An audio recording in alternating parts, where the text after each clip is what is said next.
let's talk Bengals at Bills. What a Feel, Bengals at disappointment. I Bills. feel like this is another Justin's got to go first. This is his Justin has boy. to go This first is your here. boy. I mean, what happened? What happened? Bro, listen, I go from praising Andy Reid and in this one, Oh no, no, no, you're no. I'm saying not. I go to Oh, praising Andy Reid saying, his team is always coached up. The Bills just look completely unprepared, man. Defensively, I'm not even sure Von Miller and Micah Hyde, while yeah, they would have made a difference. I think Joe Burr was just he just had it going into the game, man. There's a quote by Jay-Z in a song called You Don't Know. He says, I sell ice in the winter, I sell fire in the hell. I am a hustler, baby. I sell water to a well. And Joe Burrow was just that cool, man. He just looks so unfazed. There's this video of him pre-game. He's throwing a pass down the sideline, and he just does like a 360, turns around, just man, I wish I looked that cool whenever I did something on a baseball field. Um, but yeah, I think the Bengals just brought it, and I think they're just sick of people doubting them. I mean, look at all of us going into the season. I think Brandon was more high on them than me and John were going into it. I didn't even have them winning their division, and I mean they were close to not getting it. But what they did last year, the playoff run that they went on, they were a couple plays from possibly winning a damn Super Bowl, and they're just not. They're a fearless bunch. I think the Bengals are ready. I think the Bengals honestly are going to win next week in Kansas City. I really do believe that. Yeah. But on the Bills side of it, Josh Allen disappointed me. I'm not going to make any excuses and say, "Oh, the UCL, oh, Micah Hyde, oh, Von Miller." No, that was just bad. It was miscommunications with him and Stephon Diggs. I mean, the reports of Stephon Diggs leaving before even some coaches got into the tunnel, obviously there's some rumblings going on there in Buffalo, but it's more so just people are heartbroken. This is back-to-back years you lose in the divisional round. Last year, an unexcusable loss. You're 13 seconds. That's all you needed to stop Patrick Mahomes, and you couldn't do that from stopping him from getting into field goal position. And then now you have this game played on your home turf, and which is something you always want. It's in the elements, and people say, "Oh, Buffalo in the elements, they should be scary, but they can't even win in their own elements. Maybe they should be fighting to play in a dome because it was just god awful. What the throws that Joe Burrow was making in this weather, Josh Allen has always had some accuracy issues at some points, and when you're playing in that kind of weather, it shows. There was a ball that he threw to Stephon Diggs. Diggs was open, could have made a play, overthrown. And there was a couple of plays that I could have pointed out where we saw that. Now, I'm not looking at this to crap on Josh Allen and say, "Oh, the Bills have a serious problem with their future," because they don't. But the window in the NFL for Super Bowls, no matter who your quarterback is, it's small because the way people are getting paid nowadays, you can't sustain a truly great team now because people are walking away for the bag now. So, I mean, you can't blame them for it either. So I don't know where the Bills' window is right now. I don't know if they were just a couple players away or a couple of healthy pieces away. But I think they just really need to look in the mirror and say, hey, something that Brandon's been saying for a long time. We need to get ourselves a dominant running back where our offense doesn't just run through one player 24/7. You have talented wide receivers in Diggs and Gabriel Davis, even though Gabriel Davis wasn't what we wanted him to be after that dominating divisional round performance last year. You expected so much more. But I really think they need to shift the focus of their offense and not put so much on Josh Allen's plate where he feels the pressure to make a big play every drive. They fell behind at home and immediately, I mean, the Bills crowd is going crazy at kickoff. And then feels like 5 seconds later, the Bengals are marching into the end zone. And that's the second that happens, you're probably looking at each other, whoever you're watching the game with, saying, "Ah, shit, we're in trouble. Like we got ourselves a game here." And next thing you know, you find yourself down 14-0 at home, and that's where my point comes in, where Josh Allen has so much on his plate. He's the focal point of the offense. He feels like he needs to do more than what he really should have to. Look at Trevor Lawrence. Trevor Lawrence has Travis Etienne, and Etienne had a spectacular season this year. At least he knows he can hand the ball off to him and just let him do his work. Because when Etienne gets hot, there's no stopping him. And I'm not dissing Devin Singletary. I just more so say the Bills just didn't use their pieces well enough, or because Devin Singletary could have easily rushed for 1,000 yards and maybe 8+ touchdowns if they actually trusted him to carry that kind of workload. So I'm not going to say the Bills, I'm not going to crap on them, but they do have a lot of changes to make. I still love Josh Allen, and he probably will still be my odds-on favorite to win an MVP next year because it's bound to happen. He's just insanely talented. Is it bound? Eventually in his career, that's what I'm saying. He's an absolute stud, and I'd be surprised if the Bills don't make a Super Bowl with the guy. I bet you would have said the same thing about a Phillip Rivers or a Ben Roethlisberger. No, I don't think so. I don't think that is no. I'm saying Phillip Rivers. I'm not knocking Ben. Life. I'm not knocking Phillip either. I'm saying I feel like Josh Allen's talent is on superstar levels. But relative to the rest of the league now, I mean, Ben also went to a Super Bowl in the second season. No, you're absolutely. I'm not listening. Like I said, I'm not. That it's just.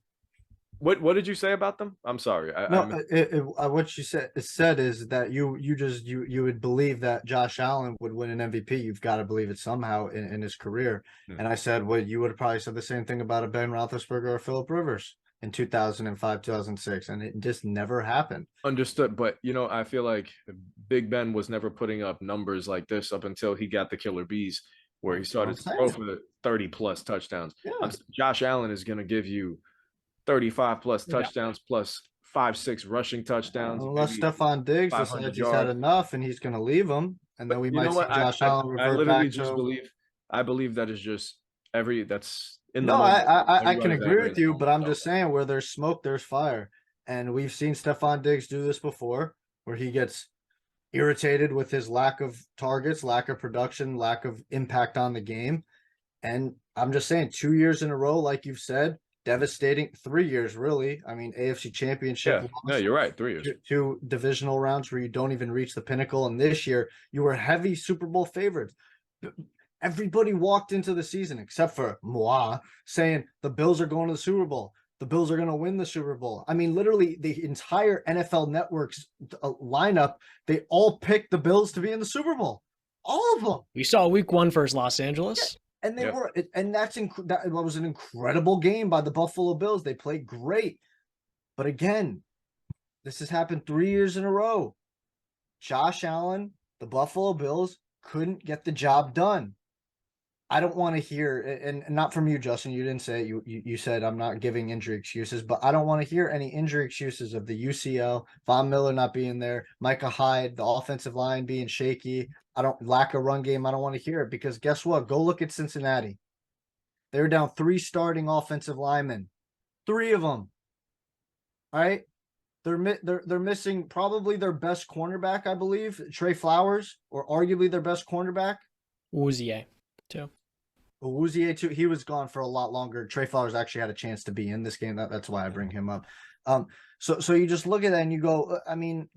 Listen, the Bills just couldn't get it. And I disagree with you, Justin, that I believe if Micah Hyde and Von Miller were in this game, it probably would have been a lot different because Von Miller would have been able to take advantage of those 3 offensive linemen being down. And like we've said, the bigger the game, the bigger Von Miller plays, the better he plays. But you've brought up the points about the salary cap. They don't have a lot of salary cap flexibility. Okay, Jordan Poyer is becoming a free agent this year.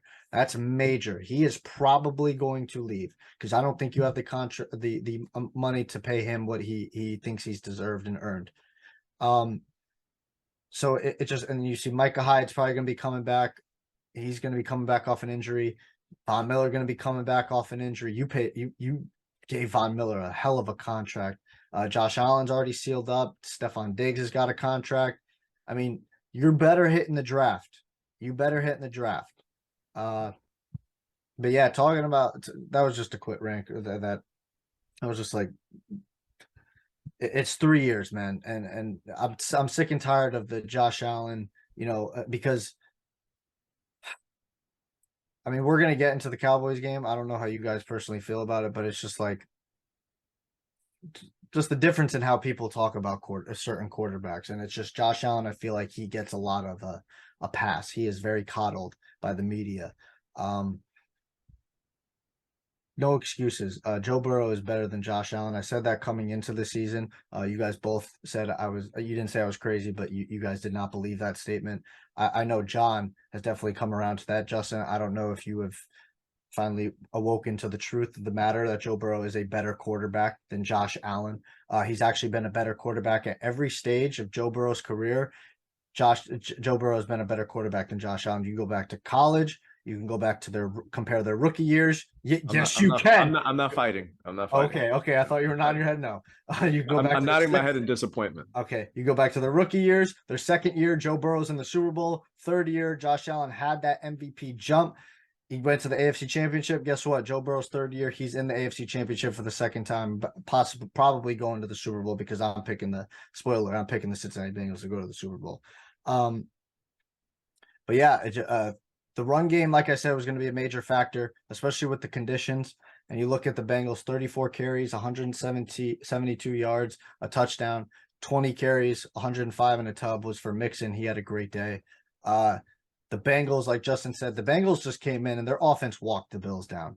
I mean, it was just not even like they treated them like a hampered defense. And looking into next week's game, I'm really hoping Alex Kappa and Trey Flowers can be there for that game because they're going to need all the help they can get. Like, at least if Kappa's there, they can say their interior line is healthy or as healthy as can be because they're going to need that going up against Chris Jones, who is a borderline Defensive Player of the Year candidate. Flowers is a backup, though. He actually hasn't started one game this year. It's been Mike Hilton in nickel packages, and then Cam Taylor-Britt filling in for Jadobe Awuzie, who got hurt midseason. And then on the other side, we've got Eli Apple. To talk real quick about... Really, Trey Flowers is not a starter? So last year, he came in, he started one game for them. But yeah, overall, it's just been a rotational piece.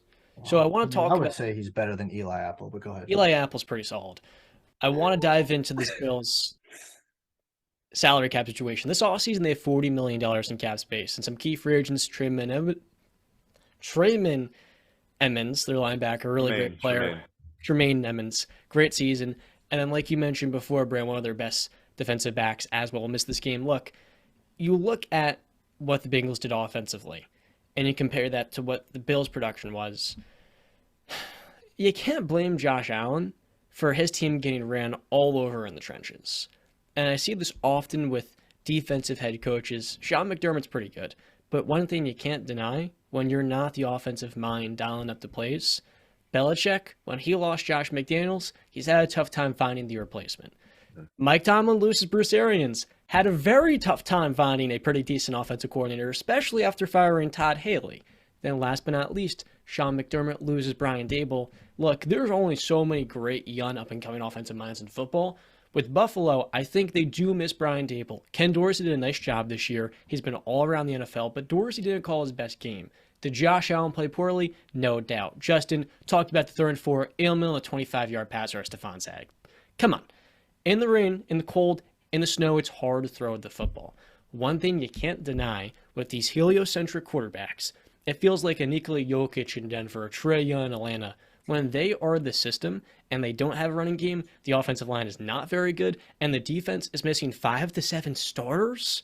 After Jordan Poyer and Trey White banged heads in the 4th quarter, or I think it was the second half of this game, hoping they're both good, because a scary collision, you can't put the blame on Josh Allen solely.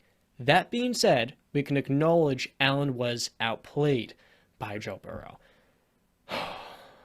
Now that we've talked about the Bills, as a Steeler fan, it disheartens me that I have to watch Joe Burrow for the next 12 years. This guy, after tearing his ACL, has won the AFC North in back-to-back seasons. I want to keep this in mind, guys. When he was drafted by the Bengals, they were the number 1 overall pick because they weren't good. 5 years ago, the quarterbacks of these two teams were Andy Dalton and Tyrod Taylor, 6 years ago.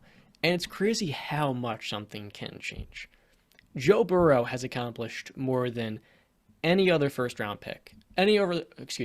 Joe Burrow has accomplished more than any other first overall pick. And he's come to a franchise in Cincinnati that before him, shout out to my buddy Joel Moran, had 5 playoff wins. With him, he is 5-1 through 2 years in the postseason. He has a chance to go to the Super Bowl for a second straight season, something Cincinnati had not done in almost 3 decades. Joe Burrow is a superstar. He is the perfect, like Brand said, example of a pocket passer that can run when he needs to. Oh man, I give the Bengals their due credit. They're a phenomenal team. What? Oh, no, I just wanted to. Did you mean to put a caveat in there? He's performed the best #1 overall pick in the first couple years of his career. You don't mean over in time, like. Well, 2-3 years. That's all we got. Okay, that's what I mean, because I just, you didn't clarify, so I just wanted to say. I mean, okay, yeah, my fault. That's okay. Peyton Manning existed. Yeah, it was pretty good. It was pretty good. There you go.